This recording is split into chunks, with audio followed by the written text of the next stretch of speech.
తండ్రి అయిన దేవుడు వాళ్ళందరినీ ప్రేమించి అనుగ్రహించారు గనక మరి దేవుని సన్నిధికి రావడం నరులుగా దేవుడు మనకిచ్చిన గొప్ప భాగ్యం. మరి ఏ అర్హత లేని మనకి ఆయన బిడ్డలుగా ఆయన సన్నిధిలో కూర్చొని ఆయన్ని సేవించి ఆరాధించి మహిమపరిచే గొప్ప భాగ్యాన్ని ఈరోజు ఆయన కుమారుడైన యేసుక్రీస్తు ద్వారా దేవుడు మనకు అనుగ్రహించున్నారు. కాబట్టి క్రీస్తు ద్వారా మనకు వచ్చిన అర్హతను యోగ్యతను కాపాడుకుంటూ దేవుడు మనకిచ్చిన సమయాన్ని సద్వినియోగం చేసుకుంటూ ఆయన మాటలు వినడానికి మనం ఎగురుపడేవారుగా ఉండాలి. గనక దేవుని మాటలు వినడానికి చేరువచ్చిన నా సహోదరి సహోదరులైన మీ అందరికీ క్రీస్తు నామమున హృదయపూర్వక వందనాలు తెలియపరుస్తూ, అలాగే ఆ ప్రాంతాల్లో ఉండి లైవ్ ద్వారా కూడా ఎంతగానో దేవుని యొక్క వాక్యాన్ని ఆలకిస్తున్న ప్రతి ఒక్కరికి తాడిపొరు క్రీస్తు సంఘం నుంచి హృదయపూర్వక వందనాలు తెలియపరుస్తూ, విలువైన సంగతులు దేవుని గ్రంథం నుంచి మనం నేర్చుకుంటాం. దేవుడు మనకిచ్చిన సమయాన్ని సద్వినియోగం చేసుకుంటాం. ప్రార్థన చేసుకుని మన వాక్య పరిచర్లోనికి వెళ్తాం. ప్రార్థన.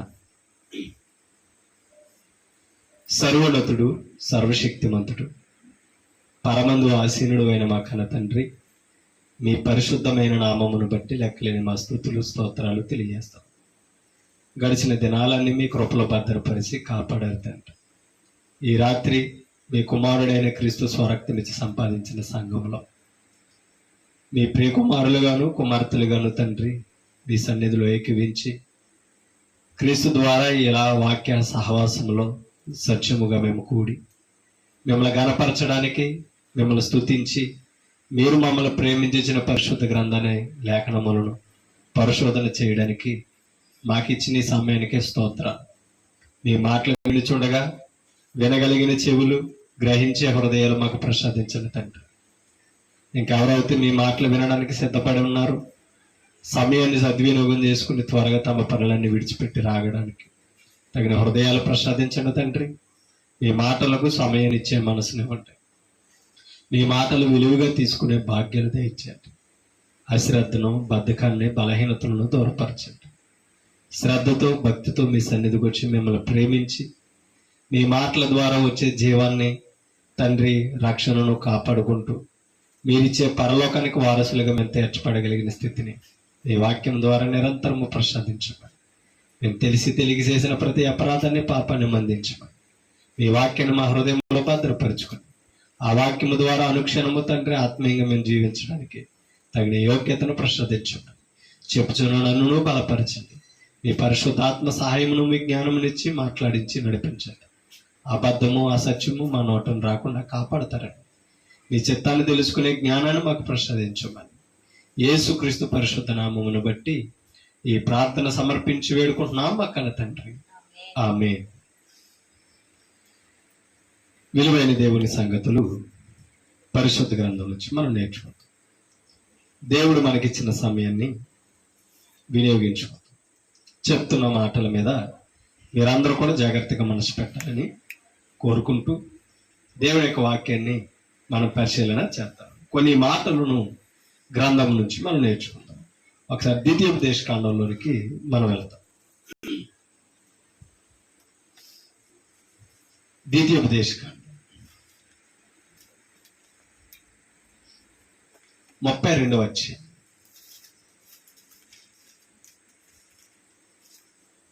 ద్వితీయోపదేశ కాండము 32వ అధ్యాయము 4వ వచనాన్ని ఒకసారి మనం చదువుతాం. చూడండి, 4వ వచనం.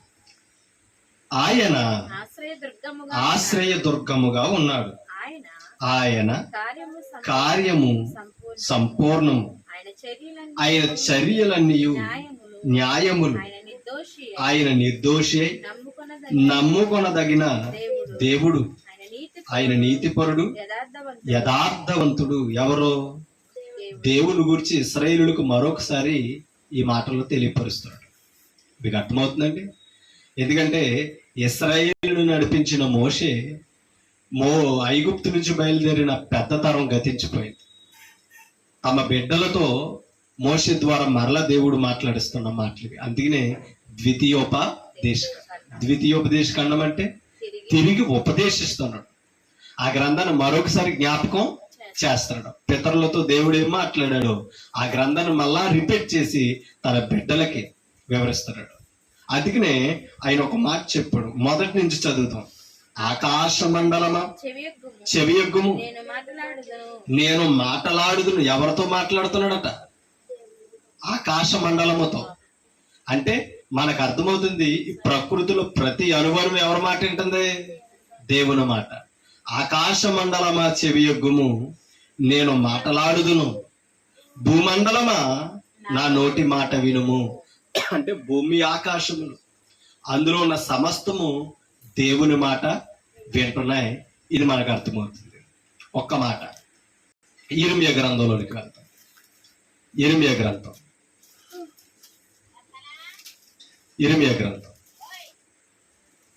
5వ అధ్యాయం.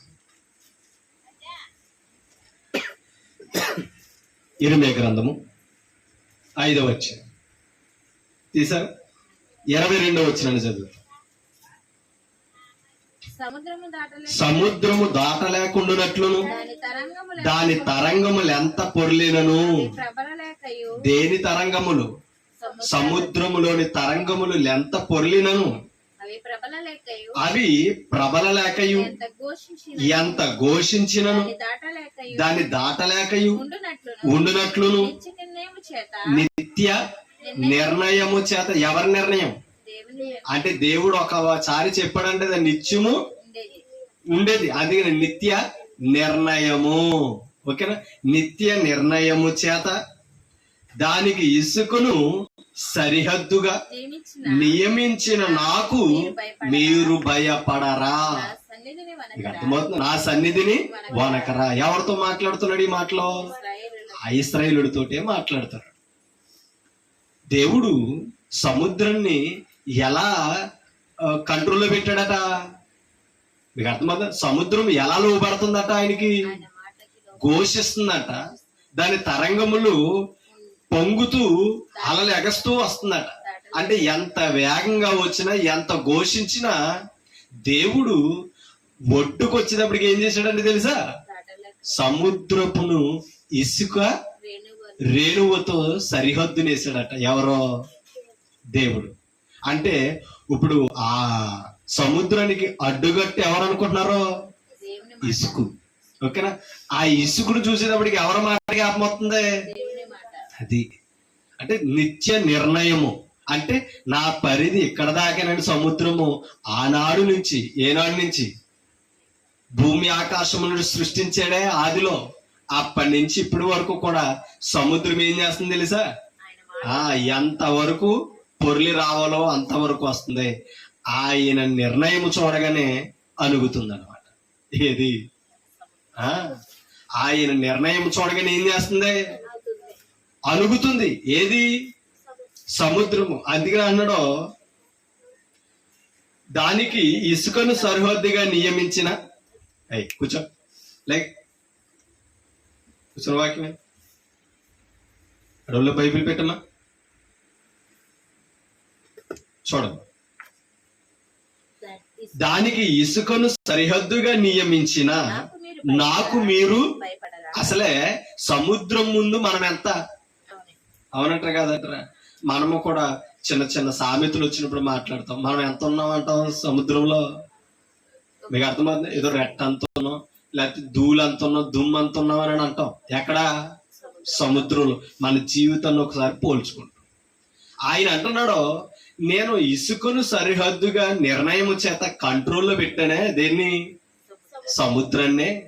మీకు అర్థమవుతుందా? ఇంత సముద్రమును ఆయన మాటతో కంట్రోల్ పెట్టిన ఆయన ఇతకే ఆయన పోలుకులు సృష్టించబడిన మనల్ని కంట్రోల్లో పెట్టలేకపోతే. మీకు అర్థమవుతుందా? అంటే ఆయన కంట్రోల్లోనే ఉన్నాం. మనం ఏమవుతలేదు? సముద్రంలో భయపడతలేదు. భయపడితే కంట్రోల్ అవుతాం.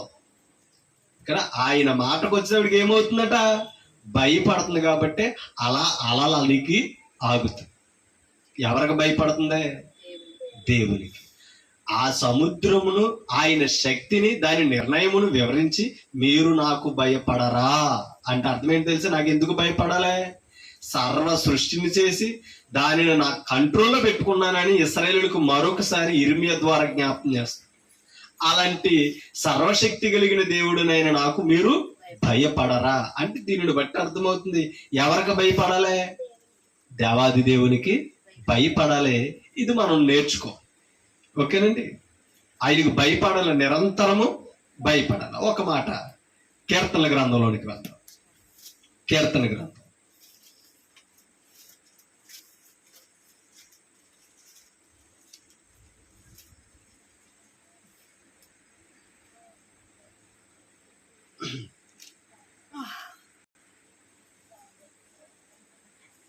తీసారా? 89వ కీర్తన.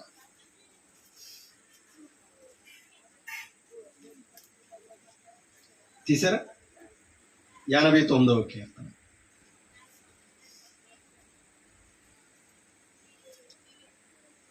తొమ్మిదో వచనం చదువుతాం. సముద్రపు పొంగు ననుచువాడవు. సముద్రపు పొంగు ననిచేవాడు ఎవరట? దేవుడు. సముద్రపు పొంగు ననుచువాడవు నీవే. దాని తరంగములు లేచినప్పుడు నీవు వాటిని అణిచివేయుచున్నావు. ఎవరట? దేవుడు. సముద్రమును అది పొంగు లెగుస్తున్నప్పుడు, దాని అలలో ఎగస పడుతున్నప్పుడు దానిని అణుస్తున్నాడట ఎవరో? దేవుడు. ఎలాగా? మాట చేత. మీకు అర్థమవుతుందా?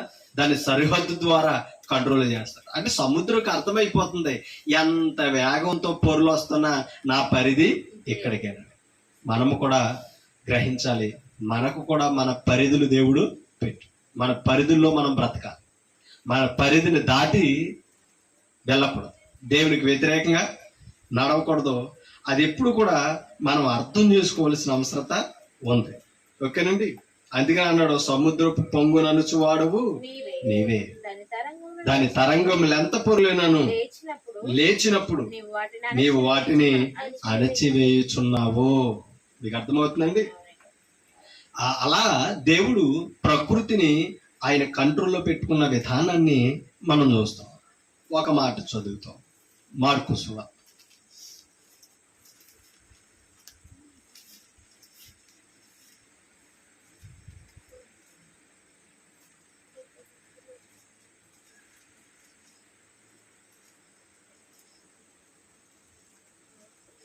తీసారు?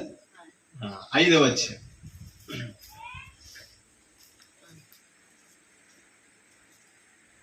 మార్కు సువార్త 5వ అధ్యాయం 21వ వచనం. యేసు మరలా దోణి ఎక్కి అద్దరికి వెళ్ళినప్పుడు జనసమూహములు ఆయన యొద్దకు కూడొచ్చినాయట. ఆయన సముద్ర తీరమునుండగా సమాజ మందిరపు అధికారులలో యాయీరను ఒకడు వచ్చి ఆయనను చూచి ఆయన పాదముల మీద పడి నా చిన్న కుమార్తె చావనై ఉన్నది, అది బాగుపడి బ్రతుకున్నట్లు నీవు వచ్చి దాని మీద నీ చేతులుంచవలెనని ఆయనను మిగుల బతిమాలు కొనగా ఆయన అతనితో కూడా వెళ్ళెను. బహు జన సమూహములు ఎవరిని వెంబడించినాయంట? యేసు ప్రభును వెంబడించి ఆయన మీద పడుచున్నారట. అంత జన సమూహాలు ఎవరు వెంబడెళ్తున్నాయి? యేసు ప్రభు వెంబడెళ్తున్నాయట. 12 ఏండ్ల నుండి రక్తస్రావం కలిగిన ఒక స్త్రీ ఉండెను. ఆమె అనేక వైద్యముల చేత ఎన్నో తిప్పలబడి తనకు కలిగినదంతయు వ్యయము చేసుకుని ఎంత మాత్రంలో ప్రయోజనము లేక మరింత సంకటపడేను. ఎవరో ఆ తండ్రి వచ్చి అడుగుతున్నాడట. ఆయన సముద్ర తీరమున ధోని ఎక్కి వెళుతుంటే, మీకు అర్థమవుతుందా? తండ్రి వచ్చి అడుగుతున్నాడట, నా చిన్నది వ్యాధితో బాధపడుతుంది. ఆ చిన్న బిడ్డను ఏం చేయమంటున్నాడట? ముట్టి బాగు చేయమని అడుగుతున్నాడట. ఎవరో ఏమా ఎవరో ఆ జన సమూహంలో ఒకరు వచ్చి, మీకు అర్థమవుతుంది, యాయిర్ అనేవారు ఒకరు వచ్చి, నా చిన్న కుమార్తె ఏమై ఉన్నదట? చావనై ఉన్నదే అని తండ్రి ఆయన బ్రతుములాడుకుంటున్నాడట. నువ్వు స్వస్థపరచమని అడుగుతున్నాడట. ఎవరిని? యేసు ప్రభుని. అప్పటికి ఏం ప్రయత్నాలు చేసిందంట? 12 ఏండ్ల నుండి రక్తస్రావ రోగం కలిగిన ఒక స్త్రీ ఉండెను. ఆమె అనేక వైద్యుల చేత, అంటే అర్థం ఏంటి? ఎక్కడ స్వస్థత దొరుకుతుందంటే, ఎక్కడ బాగుపడుతుందంటే అక్కడికి వెళ్ళి తిరిగిందట. మీకు అర్థమవుతుందా? ఎక్కడ ప్రయత్నం చేస్తే పని అవుతుంది అని అనుకున్నారట, అక్కడ ప్రయత్నం చేస్తే, ఎక్కడ ఎవరేం చెప్తే అక్కడికి వెళ్ళి తిరిగింది. మీకు అర్థమవుతుందా? అన్ని చేసి ఎన్నో తిప్పలు పడ్డదట. దేని కొరకు? ఆ వ్యాధి నుండి విముక్తి పొందడానికి, ఆ వ్యాధి నుండి రక్షణ పొందడానికి. తనకు కలిగినదంతయు వ్యాయామం చేసుకుని, అంటే అర్థమైంది, ఆస్తంతా కూడా దారబోసిందట. దేని కొరకు? అస్వస్థత కొరకు. బిడ్డ రోగాన్ని పూర్తిగా నయం చేసుకోవడానికి తండ్రి పడిన ప్రయాస చూడండి. తమకు కలిగినదంతయు వ్యయము చేసుకుని ఎంత మాత్రమును ప్రయోజనం లేక మరింత సంకటపడేను. ఆమె యేసును గూర్చి విన్నదట. అలాంటి ప్రయత్నాలు చేసిన ఆవిడ ఎవరిని గూర్చి విన్నదట? యేసును గూర్చి విని, నేను ఆయన, చూడండి ఆవిడ నిర్ణయం చూడండి, నేను ఆయన వస్త్రము మాత్రము ముట్టిన బాగుపడుదును అనుకుని నిర్ణయించుకున్నదట. యేసు ప్రభు చేసే కార్యాల గురించి విని, ఎవరో ఆ చిన్నది రక్తస్రావం కలిగిన రోగం కలిగిన చిన్నది విన్నదట. యేసు ప్రభు చేస్తున్న అద్భుత కార్యాలు, యేసు చేస్తున్న మహత్య కార్యాలు, ఆయన చేతుల ద్వారా వస్తున్న స్వస్థతలు, బాగుపడుతున్న ప్రజల గురించి విన్నదట. ఎవరో ఆ స్త్రీ విని తనలో తాను నిర్ణయం చేసుకున్న. చూడండి ఆ నిర్ణయాన్ని చెప్తున్నాడు. నేను ఆయన వస్త్రము మాత్రము ముట్టిన బాగుపడుదును అనుకుని, అంటే ఆయన పిలవడం, ఆయన తీసుకొచ్చి చేతులు పెట్టి ఆ రోగాన్ని బాగు చేయించమనడం కాదు. అసలు ఆయన వస్త్రాలు ముట్టుకుంటే నాకేమొస్తుంది అంటే, ఆయన చేసిన కార్యాలు విని, అలాంటి ఆయనని పిలుచుకోవడానికి కానీ, అలాంటి ఆయన ముట్టడానికి నాకు అర్హత, అంత స్వస్థత, అంత మహత్యం కలిగిన ఆయన వస్త్రం పట్టుకుంటే నాకు చాలా అదృష్టం అనుకున్నదట ఆ చిన్నదే. బాగుపడుదును అనుకుని జన సమూహములో ఆయన వెనుకకు వచ్చి ఆయన వస్త్రము, మీకు అర్థం, ఆయన వస్త్రము ముట్టెను. వెంటనే ఆమె రక్తధార. మీకు ఏమైనా అర్థమైందా? అంటే యేసు ప్రభులో ఉన్న శక్తి చూడండి. మీకు అర్థమవుతుంది? యేసు ప్రభులో ఉన్న శక్తి. అందుకనే సర్వశక్తిమంతుడైన ఎవరో యేసుక్రీస్తు సర్వశక్తిమంతుడు. యోహాను సువార్తలో కూడా ఆయన అంటాడు, నాకు సర్వాధికారము ఇవ్వబడి. ఆయన బ్రతికించడానికి శక్తిమంతుడు, ఆయన మాట లేకపోతే శిక్షించడానికి శక్తిమంతుడు. మీకు అర్థమవుతుందా? మృతుల నుండి లేపగలిగిన సర్వశక్తిమంతుడు, మృతుల్లో సైతం నశింపజేయగల శక్తిమంతుడు. ఎవరో? యేసు ప్రభు. సామాన్యమైన దేవుడు కాదండి ఆయన. ఎమ్మటనే ఆమె రక్తధార ఏమైపోయిందంట? నిలిచిపోయాను. కట్టెను గనుక తన శరీరములోని ఆ బాధ నివారణ అయినదని గ్రహించుకున్నదంట. ఏమన్నే గ్రహించుకుని వెంటనే యేసు తనలో నుండి ప్రభావము బయలు వెళ్ళేనని తనలో తాను గ్రహించుకున్నాడంట యేసు ప్రభు. అంటే ఆయన వస్త్రపు చెంగు తాకినా సరే ఆయన ఏం చేయగలడు? స్పర్శను గుర్తించగలడు. మీకు అర్థమవుతుందా? ఇప్పుడు మన జనసమూహంలో వెళ్తున్నాం అనుకోండి, ఎవరు తాగారో మన స్పర్శ గుర్తించగలమా గమ్ముని? కానీ యేసు ప్రభుకు ఆ శక్తి ఉంది.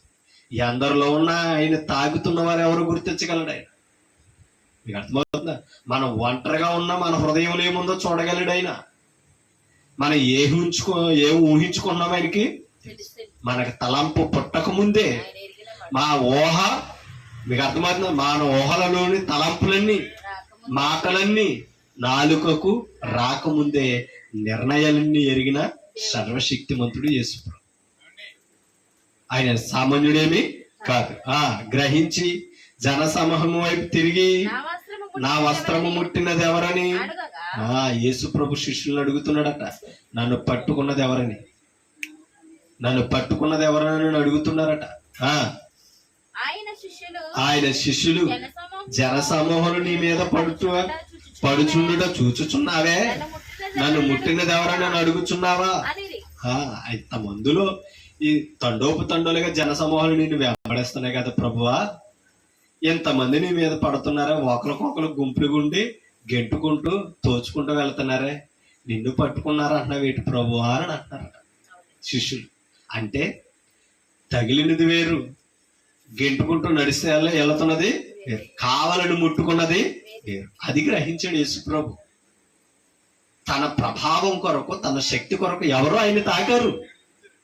మీకు అర్థమవుతుందా? అది గ్రహించాడు యేసు ప్రభు. కానీ ఎవరికి తెలియదు? శిష్యులకు తెలియదు. మీకు అర్థమవుతుందా? అంటే యేసు ప్రభు దగ్గరకు వస్తున్న వారు ఏ విధానంగా వస్తారు, ఏ కోణంలో వస్తారు ఎవరికి తెలుసు? యేసు ప్రభుకు తెలుసు. మీకు అర్థమవుతుందా? అలా ఎందరినో గ్రహించిన వాడండి ఎవరో? యేసు ప్రభు. మీకు అర్థమవుతుందా? ఎందరినో ఆయన గ్రహించిన వాడండి, ఎన్నో గొప్ప కార్యాలైనా చేసిన వాడు. ఒకసారి 4వ అధ్యాయంలోనికి వెళ్తాం. 4వ అధ్యాయం తీసారా? 35వ వచనం. సాయంకాలమున చూడండి, ఆ దినమే సాయంకాలమైనప్పుడు ఆయన అద్దరికి పోదుమని ఎవరితో? శిష్యులతో చెప్తున్నాడు. అద్దరికి పోయిదమని వారితో చెప్పగా వారు జనులను పంపివేసేరి.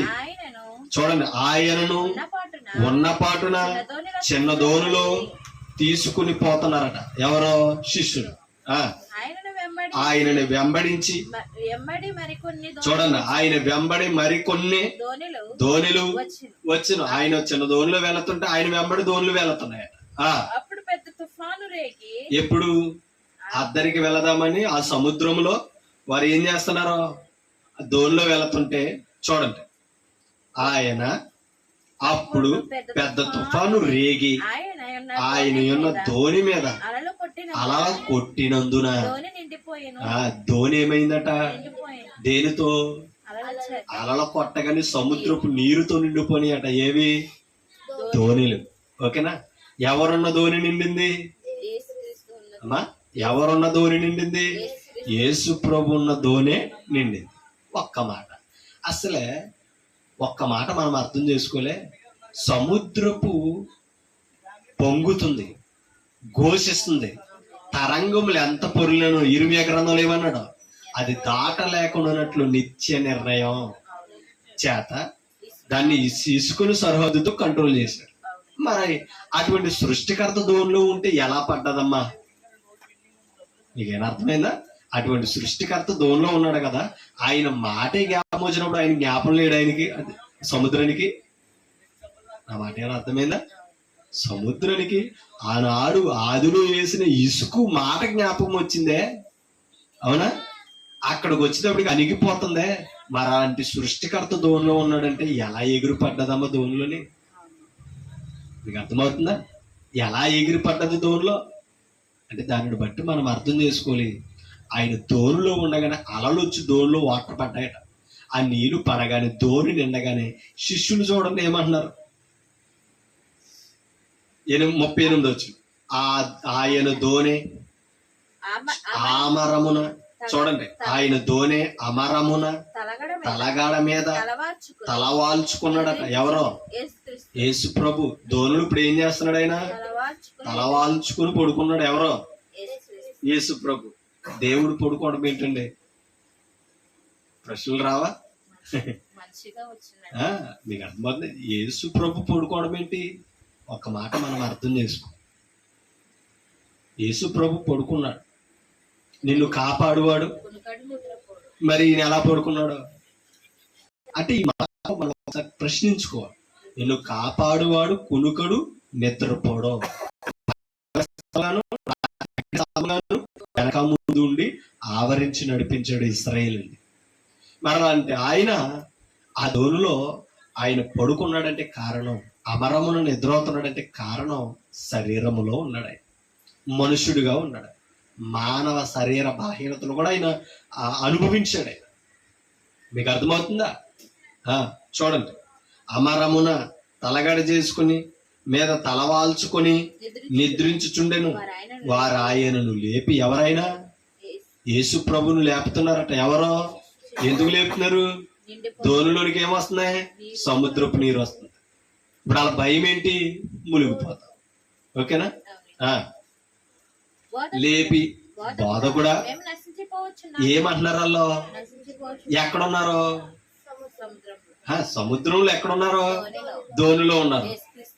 ఎవరున్న దోణిలో ఉన్నారు?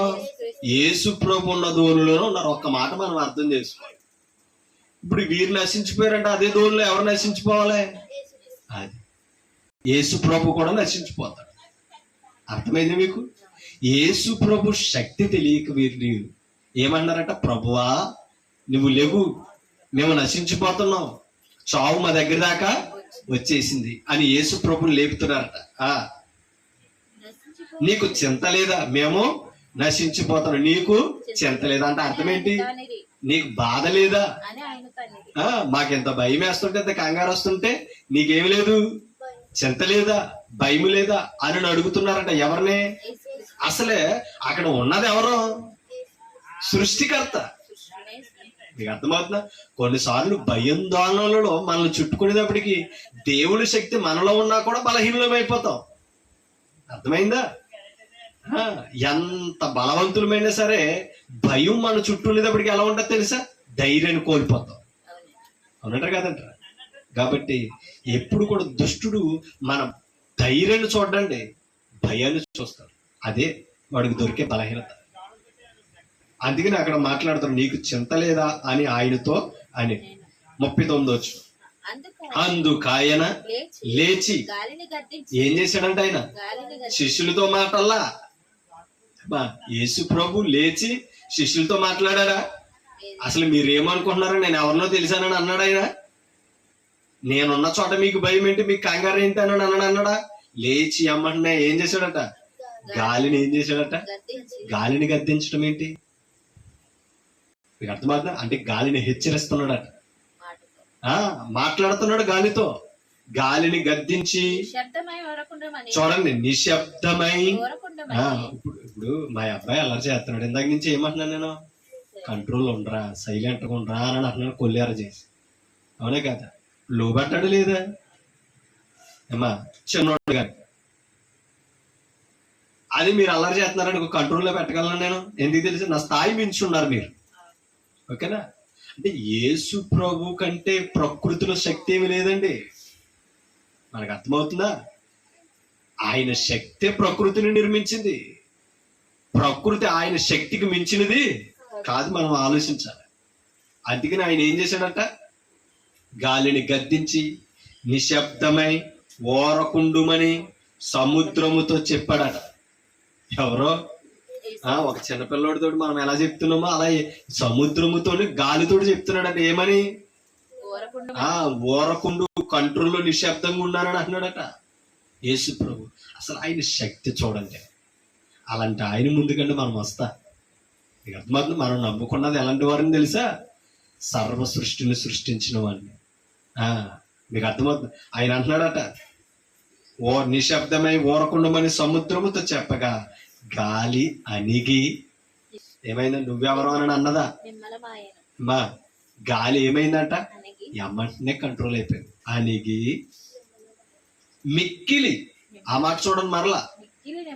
అణిగి మిక్కిలి నిమ్మలమాయను. సముద్రం అణిగిపోయింది, గాలి ఎమ్మటనే మిక్కిలి నిమ్మలమైపోయింది. అంటే అర్థం ఏంటి తెలుసా? ఏం జరిగిందో శిష్యులకు తెలియదు అన్నట్టుగా అయ్యింది. ఎందుకు తెలుసా? యేసు ప్రభువులో ఉన్న శక్తి. యేసు ప్రభుకున్న శక్తి అంత గొప్పదే. ఎమ్మటనే మిక్కిలి నిమ్మలమయ్యి అణిగిందట. ఏది? గాలి, సముద్రం. కానీ శిష్యులు ఏమనుకున్నారో? ఇంకా మనం చచ్చిపోతాం, నాశనం వచ్చేసింది, నశించిపోతున్నాం అన్నంత భయం వచ్చేసింది. కానీ అక్కడ ఎవరున్నారు? యేసు ప్రభు ఉన్నారు. మన విశ్వాసం అదే. మన ఫెయిత్ అలాగే ఉండాలి. మీకు అర్థమవుతుందా? అది యేసుప్రభు శిష్యులు ఎన్నోసార్లు అన్నాడు, అల్ప విశ్వాసులారా. మీకు అర్థమవుతుందా?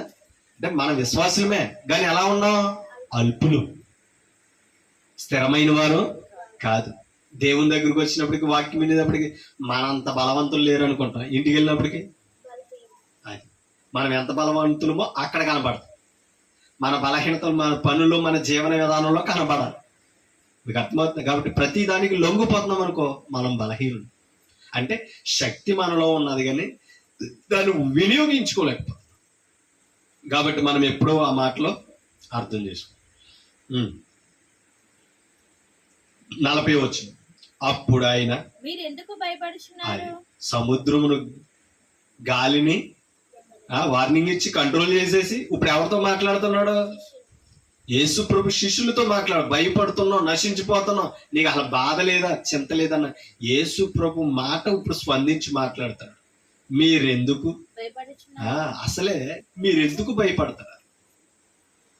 అమ్మా, అసలు యేసు ప్రభు ఎన్ని కార్యాలు చేస్తున్నాడో చూడలేదా వారు? అమ్మా, యేసు ప్రభు ఎన్ని కార్యాలు చేశాడో చూడలేదా? చూశారు. అప్పుడే ఒక సంఘటన చేశాడండి యేసు ప్రభు. మీకు అర్థమవుతుందా? 2వ అధ్యాయం 2వ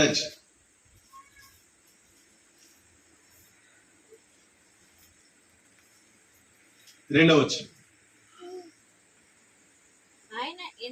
ఆ కంపెర్నహూములో ఒక ఇంట సువార్త ప్రకటిస్తున్నాడు. ఎవరో? యేసు ప్రభు. ఆయన ఇంట ఉన్నాడని వినినప్పుడు ఇందాక ఎంతమంది ఉన్నారు అమ్మా?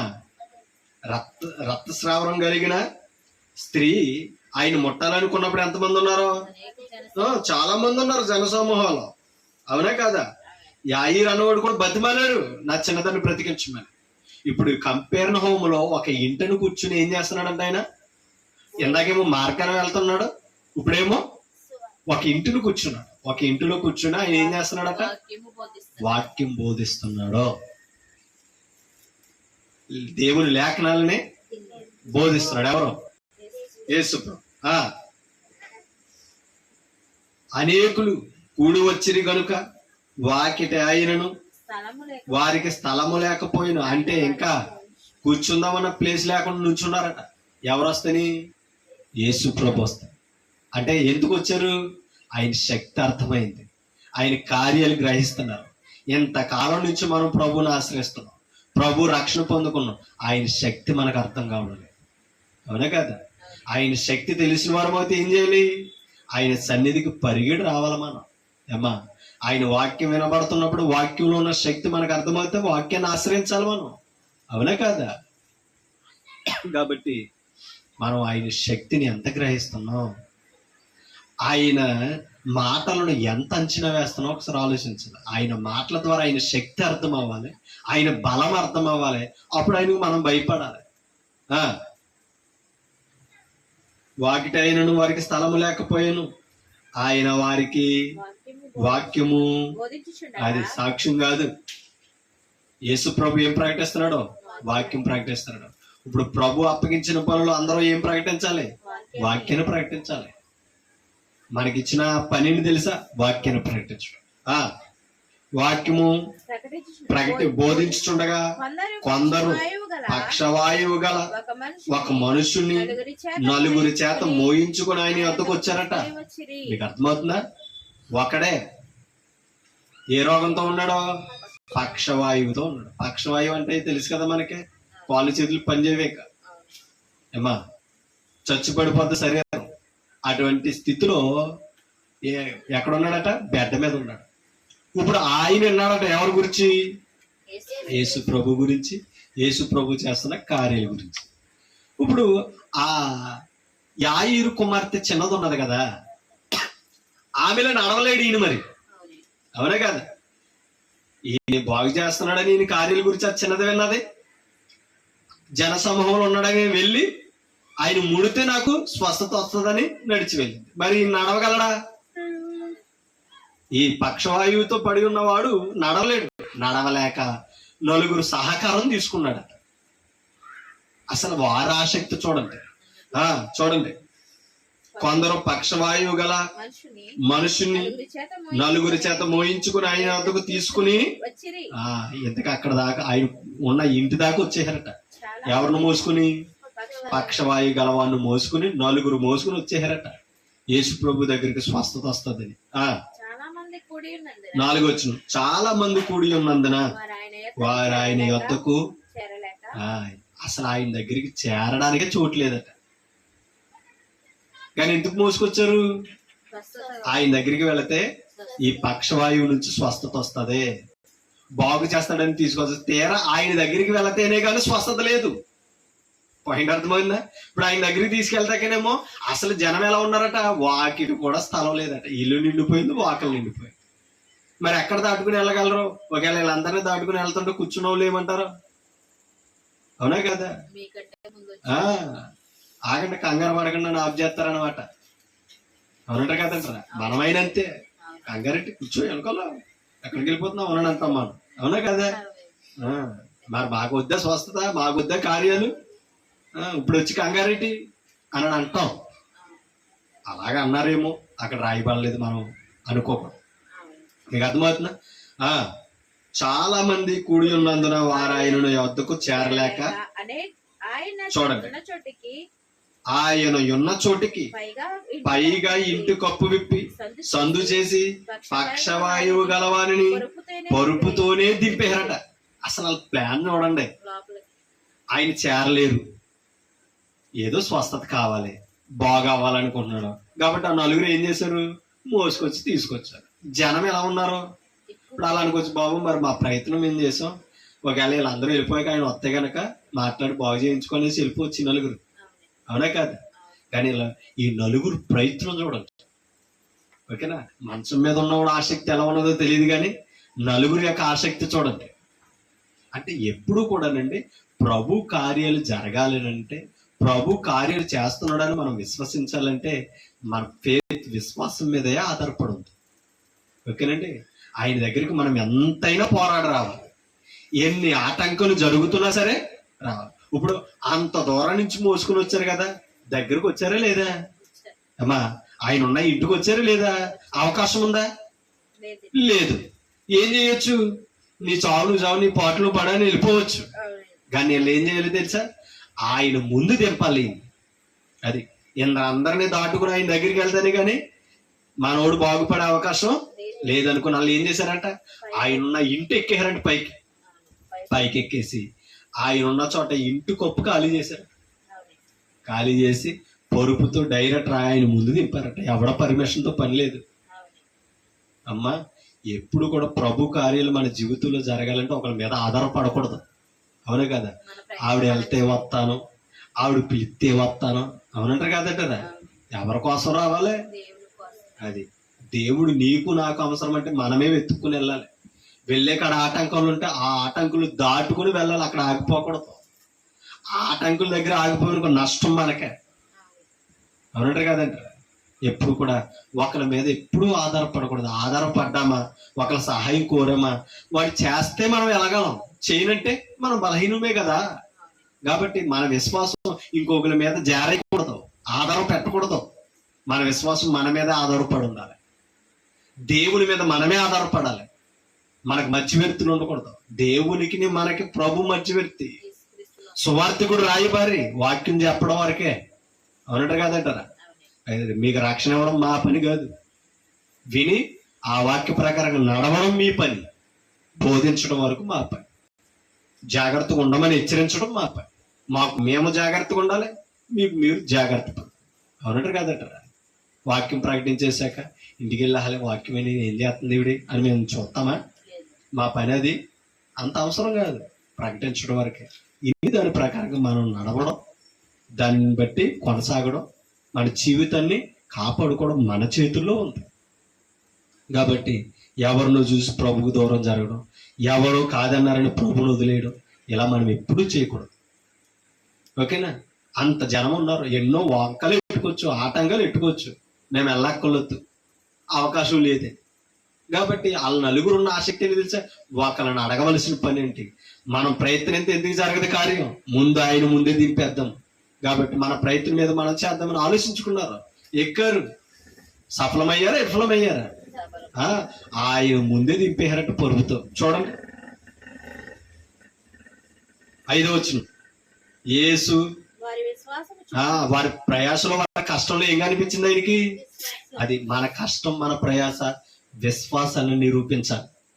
అది మనుషులు మెచ్చుకుంటారని, మనుషులు చూస్తారని చేసేది భక్తి కాదండి. మనం చేసే భక్తి, మనం నిలిపే విశ్వాసం ప్రభు మీద దృష్టి ఉండాలి. మనల్ని ఆయన చూడాలి, మనుషులు కాదు. మనుషులు చూస్తే ఎంతకాలం అండి, అవునరు కదట, ఎంతకాలం మెప్పించగలం మనిషిని? మన తరం కాదు.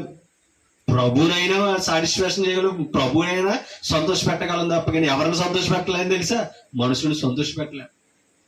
అన్ని నిక్కులు చేస్తాడు మనిషి. అమ్మా, అది అన్ని వంకలు వెతుక్కుంటాడు. ఎక్కడికి రావడానికే? దేవుని దగ్గరికి రావడానికి. మనం ఎప్పుడూ అర్థం చేసుకోవాలి, మన విశ్వాసం సరైనది అయితే మనుషులు చూడే అవకాశం మనకే. మనుషుడు ఎవడండి? దావీదు అంతటి వాడు అన్నాడు, మనుషులు నమ్ముకున్నటి కంటే, రాజులు నమ్ముకున్నటి కంటే యెహోవాను ఆశ్రయించడం బాబు రాజు అంతటి వాడు. దావీదే చెప్తున్నాడు. దేవుని కంటే బలవంతుడు రాజు కాదు. ఆలోచించాలి. మనిషి బలవంతుడు కాదండి, బలహీనుడు. అటువంటి బలహీనుడి మీద నువ్వు ఆధారపడుతున్నావు. నువ్వింకెంత బలహీనురాలు, నువ్వింకెంత బలహీనుడు, అవునే కదా? కాబట్టి మనం బలహీనతలో బలపడాలండి. మన బలహీనతలో ఆయన కృప ఉండాలి. తెలుసా? యేసు వారి విశ్వాసమును చూచి, కుమారుడా నీ పాపములు క్షమింపబడి ఉన్నవని పక్షవాయువు గలవాడితో చెప్పాడట. మీకు అర్థమవుతుందా? ఇప్పుడు ప్రయత్నం చేశారు నలుగురు. విశ్వాసం ఎక్కడికి నడిపించింది? రక్షణలోనికి నడిపించింది. నువ్వు నేను ఏదైనా ప్రభు దగ్గర కార్యం చేసావంటే ఒక మనిషిని రక్షణ ఇవ్వగలిగే ప్రయాస మనకు కలిగి ఉండాలి. ఆగిపోకూడదండి, సాగిపోవాలి ప్రభువులో ముందుకి. ఆగిపోయేవాడు బలహీనుడు, సాగిపోయేవాడు విశ్వాసి. అందుకనే విశ్వాసమును కొనసాగించేవాడును. మీకు అర్థమవుతుందా? విశ్వాసమునకు కర్తయు దానిని కొనసాగించువాడు నాయన యేసు వైపు చూడాలి తప్పని విశ్వాసంలో నిలబడుతున్న మనిషి వైపు చూడకూడదు. దాన్ని కొనసాగించేవాడు ఆయన. మన విశ్వాసం కడవరకు ముట్టాలంటే, మీకు అర్థమైంది, కాపాడుకోవాలంటే మన మైండ్, మన తలంపు, మన విధానం యేసు ప్రభు మీద ఉండాలి. అది ఉండాలి అంటే వాక్యాన్ని ఆధారం చేసుకుని ఉండాలి. అమ్మా, అర్థమైందా? అందుకనే యేసు వారి విశ్వాసాన్ని చూసి పక్షవాయువు గలవాని యొక్క పాపాలు క్షమించాడు. అంటే ఆ నలుగురు ప్రయాస ఎవరి పాపకి క్షమాపణ ఇచ్చింది? ఆ రోగికి స్వస్థతనిచ్చింది, పాప క్షమాపణ కూడా ఇచ్చింది. కాబట్టి ఈ రోజు మీరు నేను సంఘంలో వాక్యం నేర్చుకుని ఎవరిని రక్షించడానికి ప్రయత్నం చేస్తున్నామో ఒకసారి ఆలోచించాలి. మీ విశ్వాసం, నా విశ్వాసం కనీసం పక్క వరకు గుర్తింపు ఉందా? అంటారు కదంటారా? మన ప్రయాస కనీసం మన ఎదుటి వరకు కనబడుతుందా? ఒకసారి మనం ఆలోచించాలి. కాబట్టి రోజు వెళ్ళిపోతుంది, ఎలాగోలాగని జీవితాన్ని గడిపేసుకుంటున్నామని కాదు, ఈ జీవితంలో వాక్యం నేర్చుకుని ఎలా బ్రతుకుతున్నాం మన ఎదుటి వారి పట్ల. ఆ ప్రభు కార్యాన్ని, ప్రభు వాక్యాన్ని ఎంతమందికి చేరవేయగలుగుతున్నాం?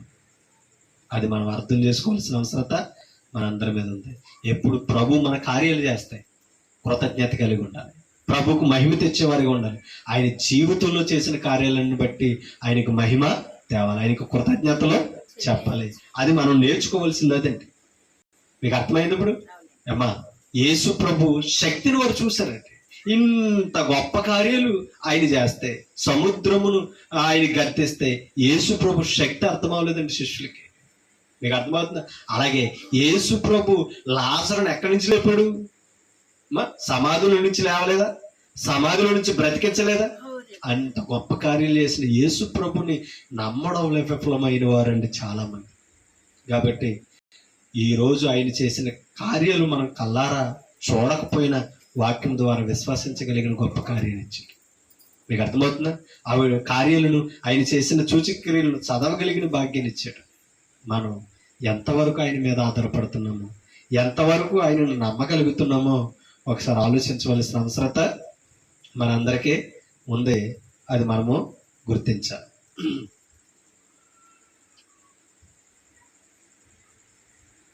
ఒక మాట మీకు చూపిస్తాను, చూడండి.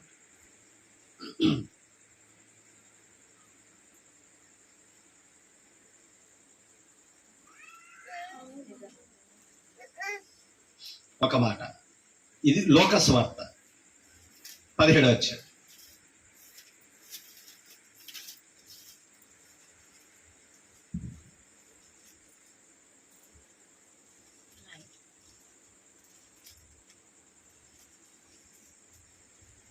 చూసారా? ఒక మాట మీకు చూపిస్తాను. 17వ అధ్యాయం 11వ వచనం.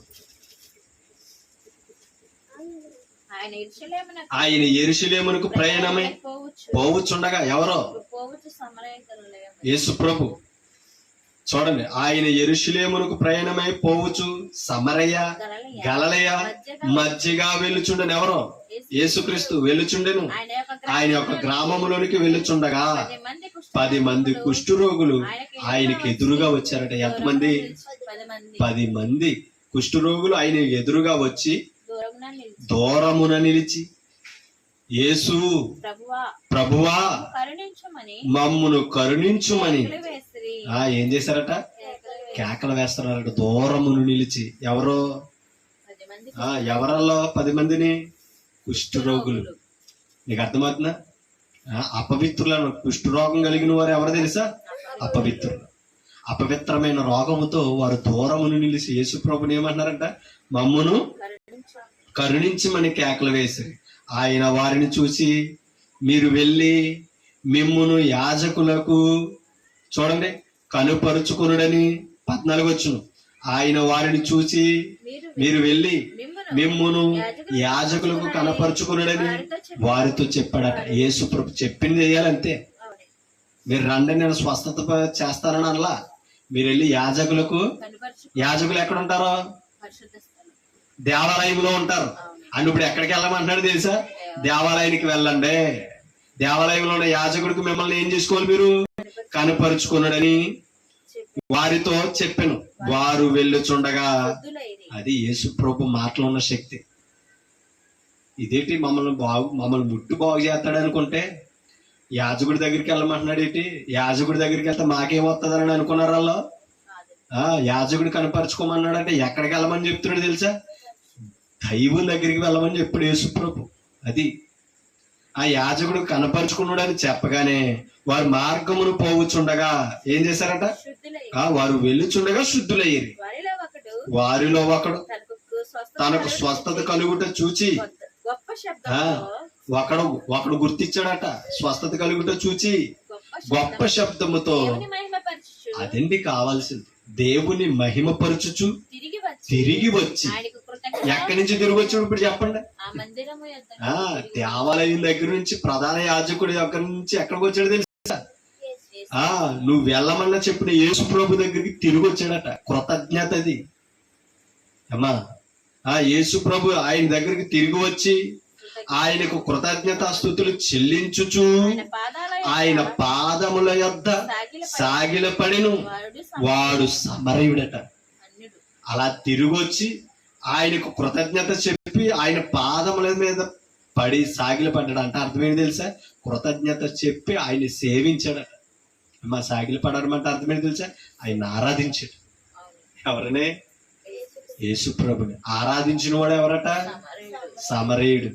ఎందుకు 90 ఎవరు అనుకున్నారో? యూదులు. 90 లేదంటే కృతజ్ఞత. మీకు అర్థమవుతుందా? కొన్నిసార్లు అన్యుడైన కృతజ్ఞత కలిగి ఉన్నాడు, కానీ క్రైస్తవుడికి కృతజ్ఞత ఉండలేదు ప్రభు కార్యాల పట్ల. అవునా కాదా? మన జీవితంలో ఎన్ని మేలు చేస్తున్నా, కుటుంబంలో ఎన్ని మేలు చేస్తున్నా, మనల్ని ఏ స్థితిలో రక్షణలో పెంచుతున్నా ప్రభు కార్యాలను మనం గుర్తించలేకపోతున్నాం. మీకు అర్థమవుతుందా? కాబట్టి మంచి సమరయుడు వలె మనం ఉండాలి ఎప్పుడు కూడా. అమ్మా, ఆ సమరయుడు ఏం చేశాడట? కృతజ్ఞత చెప్పాడు. ఆయన పాదాల మీద పడి సాగిలి పడ్డాడు. యేసు ప్రభు అది గుర్తించడం లేదు. చూడండి, ఏమంటున్నాడట? నీవు లేచి పొమ్ము.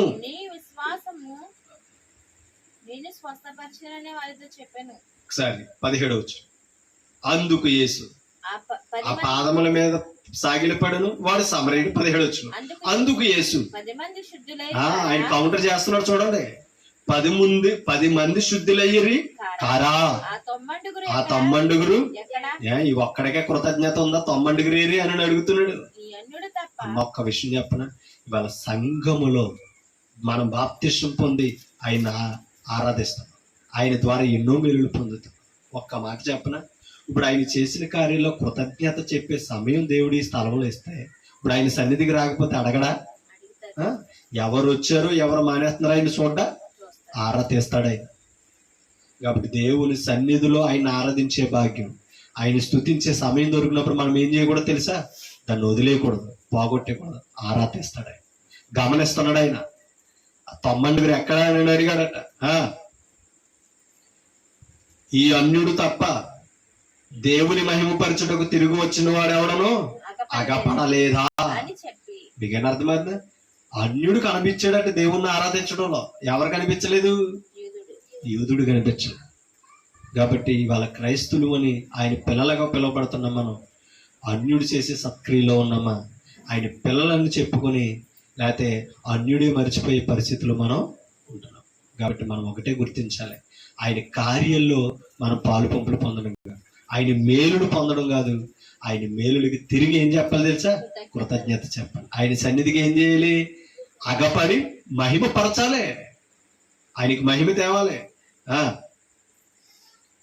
నీవు లేచి పొమ్ము, 19 వచ్చిన నీవు లేచి పొమ్ము, నీ విశ్వాసము నేను స్వస్థపరిచెనని వారితో చెప్పెను. వానితో చెప్పెను. చెప్పెను. దేవుని రాజ్యం ఎప్పుడు వచ్చిన చూడండి, అక్కడ కొందరు అడుగుతున్నారంట, దేవుని రాజ్యం ఎప్పుడు వచ్చినని పరిచయలు. ఆయన అడిగినప్పుడు ఆయన దేవుని రాజ్యము ప్రత్యక్షముగా రాదు. ఎందుకనగా ఇదిగో దేవుని రాజ్యము. మీ మధ్యనే అందుకనే ఆ అన్యుడికి రక్షణ దొరికింది. పైన అర్థమైందా? అన్యుడు స్వస్థత పొందాడు, అన్యుడు రక్షణ పొందుతున్నాడు అంటే అక్కడ ఏమున్నదని?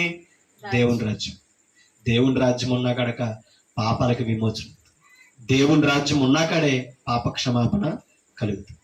కాబట్టి దేవుని రాజ్యంలోనికి అనేక ప్రవేశించడం వరకు యేసు చేసిన కార్యాలు సామాన్యమైనవి కాదు. కాబట్టి ఈరోజు దేవుని వాక్యం ఎక్కడ ప్రబలమవుతుందో అక్కడ దేవుని రాజ్యము ప్రత్యక్షమవుతుందో అది అర్థం చేసుకోవాలి. ఇప్పుడు అక్కడ వాక్యం విన్న వారందరూ కూడా వాక్యమును బట్టి రక్షణ పొంది ఎక్కడ ప్రవేశించాలి? ఆయన రాజ్యం, రాజ్యములోనికి ప్రవేశించాలి. ఆయన సంఘం. అది ఆ రక్షణను అంగీకరించిన వారు రాజ్య సంబంధులు, ఆ వాక్యం త్రోసివేసేవారు రాజ్య వెలుపట నుండేవారు. యేసుప్రభు అలా ఎన్నో కార్యాలు అక్కడ జరిగించడం, ఆ మాటలు చెప్పడం జరిగింది. ఒక్క మాట అక్కడ చూపించి నేను ముగిస్తాను. 26 వచ్చిన 25 వచ్చిన అయితే ముందుగా ఆయన అనేక హింసలు పొంది ఈ తరము వారి చేత ఉపేక్షింపబడవలెను. నోవాహు దినములలో జరిగినట్లు మనిషి కుమారుడు దినములలోను జరుగును. నోవాహు దినములలో ఏం చేశారు? నోవాహు వాడలోనికి వెళ్ళిన దినము వరకు జనులు తినుచు త్రాగుచు పెండ్లాడుచు పెళ్లికి ఇయ్యబడుచు ఎలా ఉన్నారట? వారి అవసరతలను చూసుకున్నారు. ఆత్మ గురించి, సృష్టికర్త గురించి ఆలోచించలేదట. ఎప్పుడు నోవాహు దినంలో ఆయన వాడలో ప్రవేశించే వరకు జనులు అలాగే ఉన్నారట. అంతలో జలప్రళయము వచ్చి వారందరినీ నాశనము చేసి లోతు దినములలో అంటే దాని అర్థం ఏంటి తెలుసా అమ్మా? ఇప్పుడు కూడా మనం తాగుతూ తినుచు ఎంజాయ్మెంట్ తప్పేం కాదు. దేవుడు ఇచ్చాడు ఆయుష్కాలాన్ని, అన్ని ఇచ్చాడు, అనుభవించడం, సంపాదించడం తప్పు కాదు. కానీ ఇచ్చిన వాడిని గుర్తిస్తున్నామా? నిన్ను నన్ను ఉంచిన వాడి దగ్గరికి వస్తున్నామా? కృతజ్ఞత కలిగి ఉన్నామా? అది మర్చిపోకూడదు. ఆనాడు నోవాహు దినాల్లో ఎలా ఉన్నారో ఈనాడు మనిషి కుమారుడు వచ్చాక కూడా మనం ఎలాగే ఉన్నామంట. రక్షణ మీద, ఆత్మ మీద అవగాహన మనకే లేదు. కనీసం రక్షణ మీద బాధ్యత లేదు. దేవుని దగ్గర భయపడాలన్న ఆలోచన మనకే లేదట. కింద చదువుతాం. లోతు దినములలో జరిగినట్లును జరుగును. లోతు దినాల్లో ఎలా ఉన్నారో పాపం చేసి తిరుగుతున్నారు. మీకు అర్థమవుతుందా? భ్రష్టమైన ప్రజలుగా ఉన్నారు లోతు దినాల్లో, భయంకరమైన దినాలు. లోతు దినములలో జరిగినట్లు జరుగును. జనులు తినుచు త్రాగుచు కొనుచు అమ్ముచు నారు నాటుచు ఇండ్లు కట్టుచు ఉన్నారట లోతు దినాల్లో కూడా. అయితే లోతు సొదొమ విడిచిపోయిన దినమున ఆకాశము నుండి అగ్ని గంధకములు కురిసి వారందరిని నాశనం చేసినట్టు లోతు దినాల్లో జరిగింది. ఆది కాండములో చరిత్ర మరలా యేసు ప్రభు ఆనాడున్న శాస్త్రులు, పరిచర్లతో, యూదులతో, ఇశ్రాయేలులతో మరొకసారి మాట్లాడుతున్నాడు. చూడండి, తరాలను జ్ఞాపకం చేసుకోండి, పితరుల కాలాలను జ్ఞాపకం చేసుకోండి. ఆ దినాల్లో జరిగినట్టుగా ఈ దినాల్లో జరగబోయే పరిస్థితులు వేరు. కానీ ఆనాడు ప్రజలు ఎలా ఉన్నారు, ఈనాడు ప్రజలు అలాగే ఉన్నారు. టెక్నాలజీ అని వెళ్తున్నాం అంటే ముందుకి, ప్రభు భయం ఎవరికే లేదు. అది ఒకసారి మనం అర్థం చేసుకోవాలి. అగ్ని గంధకములు కురిసి వారందరిని నాశనము చేసిన ఆ ప్రకారమే మనుష్య కుమారుడు ప్రత్యక్షమగు దినము జరుగును. అంటే అర్థం ఏంటి అమ్మా? మళ్ళా జలప్రలయం అవుతుందా? అగ్ని గంధాలు కుర్తాయా? దాని అర్థం అది కాదు. అకస్మాత్తుగా ఎలా మరణం సంభవించిందో మన దినాల్లో కూడా అకస్మాత్తుగా అంతం వస్తుంది. మీకు అర్థమవుతుందా? అగ్ని వలె అమ్మా, అగ్నిమైన వలె కలుగుతుందట భూప్రపంచం ఆయన రాకడకే. కాబట్టి ఆ అగ్ని నుండి మనం తప్పుకోవాలంటే రాజ్యములో ఉండాలి. రాజ్యములో ఉన్నవారు ఎత్తబడుతున్నారు, రాజ్య వెలుపల ఉన్నవారు విడువబడుతున్నారు. కాబట్టి ఆయన రాకడలో ఎత్తబడతామా, విడువబడతామా? ఎత్తబడేవారు ఎవరంటే విశ్వాసం కలిగి కృతజ్ఞతతో ఆయన వైపు చూసేవారు, ఆయన కార్యంలో ముందుకి కొనసాగేవారు.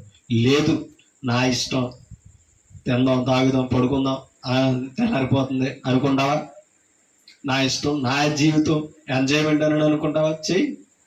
ఆయుష్కాలం ఇచ్చింది ఆయన, అవునా కదా? యవ్వనుడా, నీ యవ్వన కాలంలో తినుము, త్రాగుము, సుఖించు, కానీ ప్రతిదీ కూడా తీర్పులోకి వస్తుందని గుర్తించుకునే ప్రసంగి ద్వారా తెలిపారు. మన జీవితంలో తీర్పు అనేది ఒకటి ఉంది.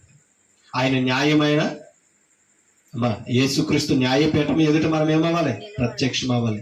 దేహముతో జరిగించిన కార్యాలకి, అవి మంచివైనను సరే చెడ్డవైనను సరే, ప్రతి వాటికి ఏముంది?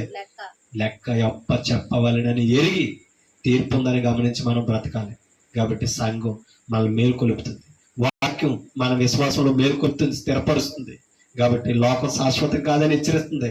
నిత్యరాజ్యము పరలోకమే శాశ్వతమని చెప్తుంది. ఆ పరలోకం కొరకు మనం ఎంత ఫెయిత్ఫుల్, విశ్వాసంతో ప్రయాసపడుతున్నాం. ఆ పరలోకపు రక్షకుడైన యేసుక్రీస్తు కొరకు ఆయన నామ పేరట ఎంత ప్రయాసపడుతున్నాం. ఆయన పేరు వినబడుతున్నప్పుడు, ఆయన సువార్త ప్రకటించబడుతున్నప్పుడు, ఆయన పని సంఘంలో జరుగుతున్నప్పుడు మనం ఎంత భయముతో ఆయన సన్నిధికి వస్తున్నామో ఒకసారి మనం గుర్తించుకోవాల్సిన అవసరత ఉంది. కాబట్టి కొందరినైనా అగ్నిలో లాగినట్లు మనం ఏం చేయాలి? లాగాలి. సువార్త అనే ప్రకటన ద్వారా అనేకుల్ని ప్రభు వైపు నడిపించాలి. ఎందుకంటే పంచభూతాలన్నీ ఏమైపోతాయి అన్నాడు యోగ పత్రికలో? లయమైపోవును. ఈ ఆకాశము, గాలి, నీరు, నిప్పు అన్ని కూడా ఏమైపోతాయి? లయమైపోతాయి. కానీ లయమన్నది ఒకటే, ఆయన మాట, వాక్యం నిరంతరము నిలుచును. ఏది? వాక్యం. కాబట్టి నిత్య శక్తి కలిగినది వాక్యం. ఆ శక్తిలో మనం ఉన్నామా? ఆ శక్తిలో మనం బలపరచబడుతున్నామా? మనల్ని కూడా లైవ్ చేయకుండా కాపాడగలిగిన శక్తి వాక్యానికే ఉంది. కాబట్టి ఆ వాక్యము దివారాత్రము ధ్యానించాలి, నిత్యము వినాలి, గై కొనాలి. దాని ప్రకారంగా మన జీవితాలు కొనసాగించుకొని ముందుకు కొనసాగుతూ మనము కూడా ఎల్లప్పుడూ కూడా ప్రభు రాకడకు సిద్ధపడి పరిశుద్ధులుగా ఉంటూ ఆయన నామ ఘనత కొరకు బ్రతకాలని నన్ను నేను హెచ్చరించుకుంటూ మిమ్మల్ని హెచ్చరిస్తూ ఓపికను మీ అందరికీ హృదయపూర్వక వందనాలు తెలియపరుస్తున్నాను. Thank you.